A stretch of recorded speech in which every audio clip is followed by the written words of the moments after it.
Imagine being so tough the Mafia tried to kill you 36 times and you kept walking away. Bombs, bullets, ambushes, none of it worked. He did not have superpowers.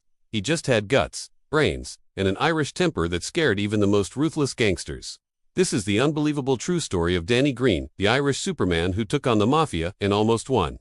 Danny Greene grew up in the rough streets of Cleveland, Ohio. His childhood was far from easy. His father was an alcoholic, his mother died when he was young, and the streets raised him faster than school ever could. He learned early that if you wanted respect, you had to fight for it literally. As a kid, Danny would take on bullies twice his size and usually win.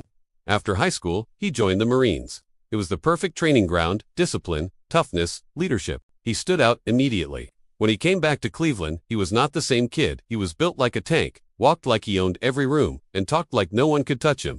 Back home, Danny started working at the Cleveland docks loading cargo and hauling steel. But Danny was not just another worker. He was smart, confident, and ruthless enough to climb the ladder. Within a few years, he became the head of the Longshoremen's Union. He fought for workers' rights, but he also fought anyone who got in his way. Under Danny's leadership, the union became more like his personal empire.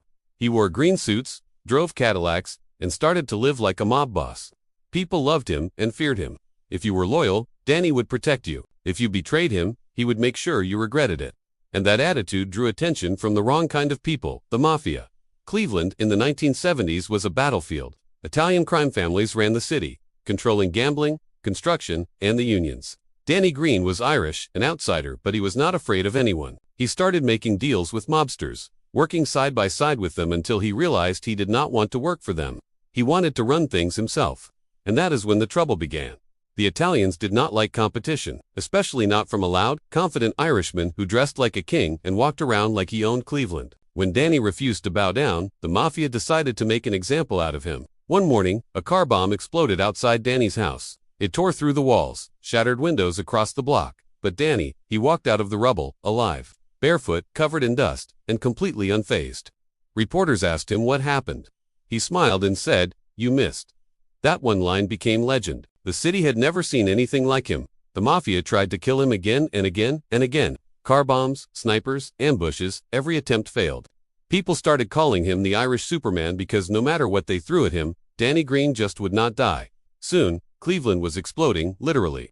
Danny fought back with bombs of his own. He started taking out rival gangsters one by one. If you crossed him, your car might not start the next morning, it might just explode. Police were overwhelmed. The FBI called Cleveland Bomb City, USA. It was chaos, explosions on quiet streets, burnt cars, smoke rising over neighborhoods. But to the public, Danny was not just a criminal. He was a strange kind of local hero.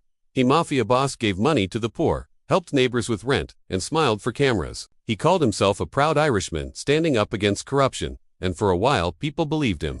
By the mid-70s, Danny Greene was untouchable. He ran his own crew, controlled union money, and played both sides of the Mafia. He made deals with whoever he wanted, then turned on them when it suited him.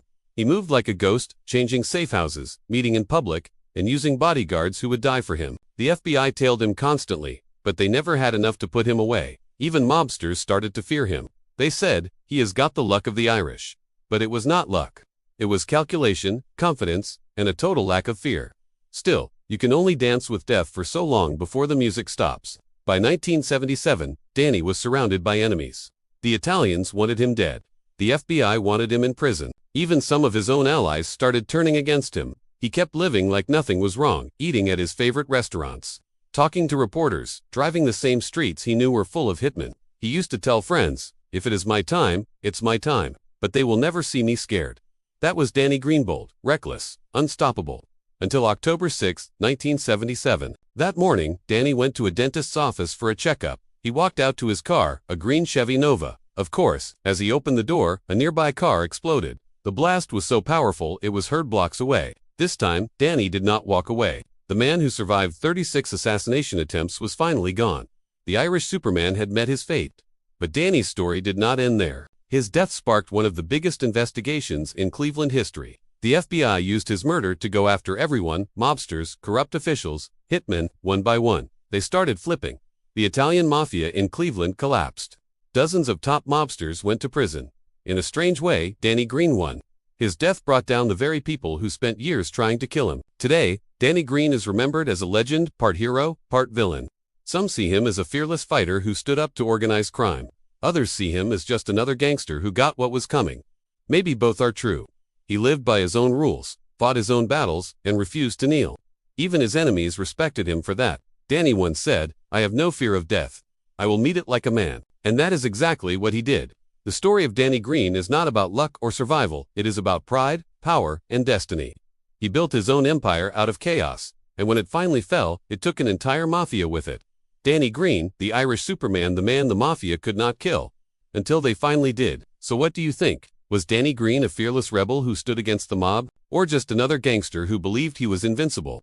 One thing's for sure, they do not make men like him anymore.